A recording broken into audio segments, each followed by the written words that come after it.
اس میں یارا ڈرامے کی اگلی قسط میں آپ دیکھیں گے کہ زیرک اتنا کچھ کرنے کے بعد خود کو معصوم اور مظلوم ثابت کرنا چاہتا ہے منہا کی نظروں میں۔ اگر اتنی ہی محبت ہے اسے منہا سے تو پھر سچ بتا دے، اسے چھوڑنے سے پہلے سب بتا دے کہ میں قصوروار ہوں، جو کچھ تمہارے اور بلال کے ساتھ ہوا۔ بلال کے ساتھ تو کچھ زیادہ ہی زیادتی کر دی زیرک نے کہ وہ بیچارہ یہ ملک ہی چھوڑ کر جا رہا ہے، اور یہاں پر زیرک وہ تو بس یہ سب کر کے منہا کو زیر کرنا چاہتا ہے، اس کی اکڑ کو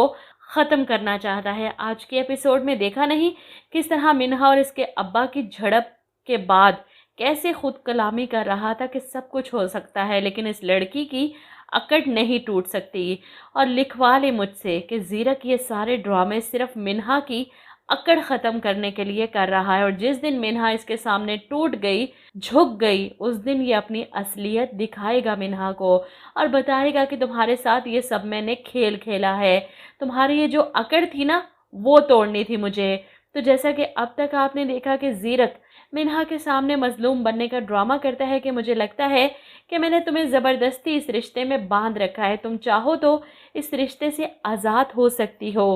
اور وہیں دوسری طرف وہ گھر والوں کے سامنے منہا کی سائیڈ لیتا ہے، ہر ایک پر غصہ کرتا ہے، چلاتا ہے کہ کوئی اس کی بیوی پر انگلی بھی نہیں اٹھا سکتا، اور یہ باتیں منہا کو زیرک کی طرف مائل کرنے لگی ہیں۔ ظاہر سی بات ہے کسی بھی عورت کو جب اس کے شوہر کی طرف سے اتنی زیادہ اٹینشن، اتنی زیادہ کیئر ملے گی تو وہ اس کے لیے اپنے دل میں جگہ بنانا شروع کر دے گی، چاہے جتنی بھی نفرت ہو وہ ایک بار تو سوچے گی۔ اور یہی اس کی سوچ پر ضرب لگاتی ہے زیرک کی دادو کہ تم نے ایک بات نوٹ کی ہے منہا کہ زیرک تمہارے آگے ڈھال بن کر کھڑا ہو جاتا ہے، کوئی بھی مسئلہ ہو، چاہے وہ گھر کا ہو یا باہر کا ہو، بس ایک کوتاہی ہو گئی اس کے لیے تم اسے معاف کر دو۔ منہا دادو کی باتیں سن کر سوچ میں پڑ جاتی ہے کہ شاید یہ صحیح کہہ رہی ہیں، مجھے اب آگے بڑھ جانا چاہیے، پچھلی غلطی کوتاہیوں کو معاف کر کے زیرک کو اپنا لینا چاہیے۔ وہیں زیرک بھی اپنی آخری چال چلتا ہے،